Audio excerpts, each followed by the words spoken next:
तर काल आम्ही गेलो होतो ते एकविरायाच्या दर्शनासाठी. त्याआधी सकाळीच आम्ही पटपट आवरली. त्यानंतर देवपूजा करून घेतली आणि आवरून फटाफट निघालो आणि जाता-जाता गणपती बाप्पाचंही दर्शन झालं. आणि त्यानंतर गाडी सीएनजी भरण्यासाठी थांबली होती. तिथे ह्या मुलांनी उतरून ना असे काही फुलं घेतलेले होते, जे की खूपच सुंदर होते.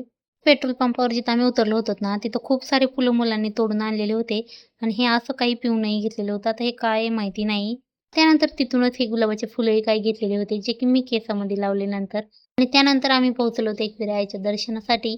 मग तिथं आधी जेवण वगैरे करून घेतलं, कारण की आम्हाला आधीच खूप जास्त उशीर झालेला होता. त्यानंतर शंभूची अशी काहीशी मस्ती चाललेली होती आणि खूप जास्त गर्दी असल्यामुळे आम्ही आधी जेवण करायचं ठरवलं आणि नंतर दर्शन घ्यायचं ठरवलं. आता याची मस्ती बघा कशी चाललेली आहे. त्यानंतर खूप छान असा परिसर आहे इथलचा आणि अशा काही लेण्या बी आहेत तिथं. त्यानंतर दर्शन वगैरे घेतलं. इथला छान असा परिसराचा आनंद घेतला. नंतर घरी निघायच्या टायमाला मात्र पाऊस आलेला होता. बाकी सकाळूनही थोडीशी झिमझिम होतीच. त्यानंतर आम्ही निघालो घरी. बाकी असा संपला आजचा दिवस. Thanks for watching. भेटूया नंतरच्या ब्लॉगमध्ये. बाय.